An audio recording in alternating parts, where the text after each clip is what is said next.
দিদি, এখনো তো প্রদীপে অনেক তেল ঢালতে হবে। তেলের জায়গা তো একেবারে খালি। তুমি যাও, গিয়ে একটু তেল নিয়ে এসো। যাও।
আপনি কি করছেন? এক বাড়ি ভর্তি লোক, কে কোথায় দেখে ফেলবে। এত করে ডাকছিলাম, আসছিলে না কেন? আরতির সময় বাড়ি সবার সামনে দিয়ে আসা যায় নাকি? বলুন, কি বলবেন? তোমার সঙ্গে আমার খুব দরকার আছে, এক্ষুনি এসো। কোথায়? আরে এসো তো আগে।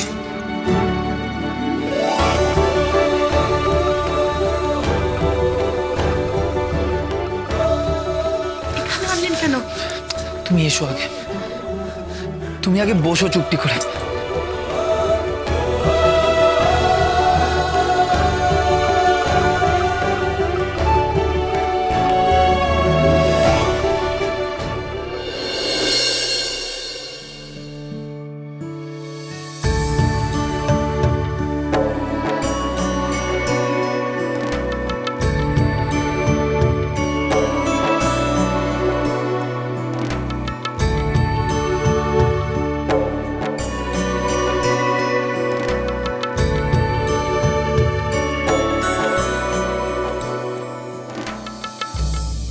কি অপরূপ লাগছে তোমাকে।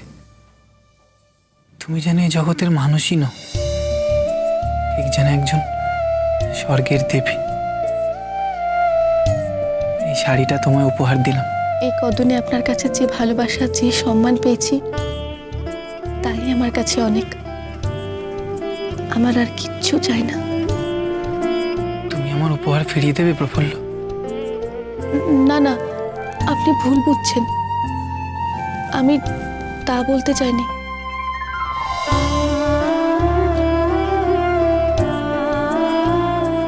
এই শাড়িটা আমার ঠাকুমার। পিসি ঠাম্মার কাছে শুনেছিলাম যে এই শাড়ি পরে সেই সময় এখানকার জমিদার মহেন্দ্র রায়ের বাড়িতে বরণ করতে যেতেন আমার ঠাকুমা। জানো, আমরা তখন জমিদার ছিলাম না। আমার মা তার ছেলের বউকে এই শাড়ি দেবে বলে আমার কাছে দিয়ে রেখেছিল।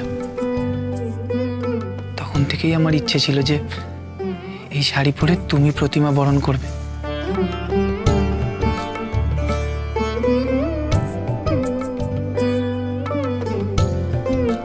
এতকাল ধরে শুধু দিন গুনে গেছি যে তুমি প্রতিমা বরণ করছো, আর আমি দু চোখ ভরে তোমায় দেখছি। আমার কথাটা রাখবে তো প্রফুল্ল? নিশ্চয় রাখবো। আপনার কোনো ইচ্ছে যে আমি অপূর্ণ রাখতে পারি না। জীবনটা তো আপনার পায়ে সঁপে দেওয়া। আপনি আমাকে আজ যে সম্মান দিলেন, তা আমি কোনো দিনও ভুলবো না।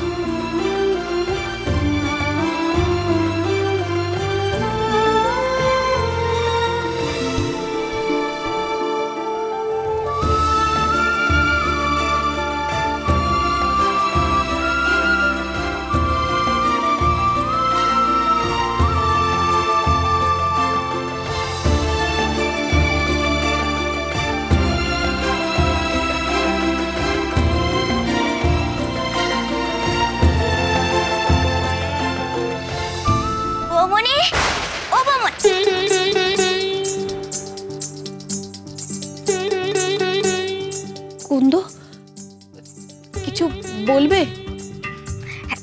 হ্যাঁ, ঠাকুর দালানে প্রদীপে আরো তেল লাগবে গো, তাই গিন্নিমা তোমাকে ডেকে পাঠালেন। আচ্ছা, তুমি যাও, আমি আসছি।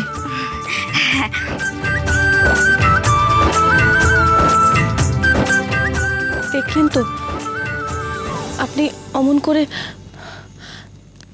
যান এখন।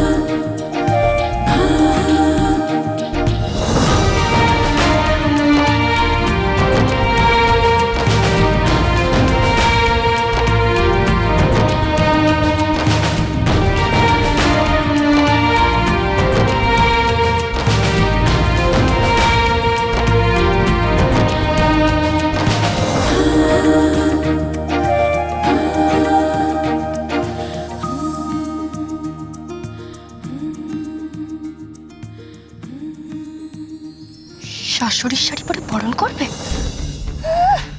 শখ কত তোর, শখ আমি খোঁচাচ্ছি।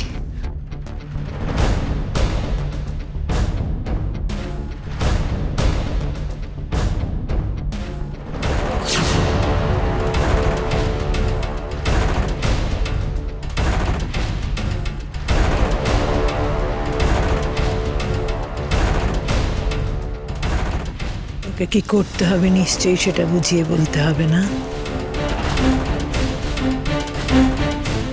যা,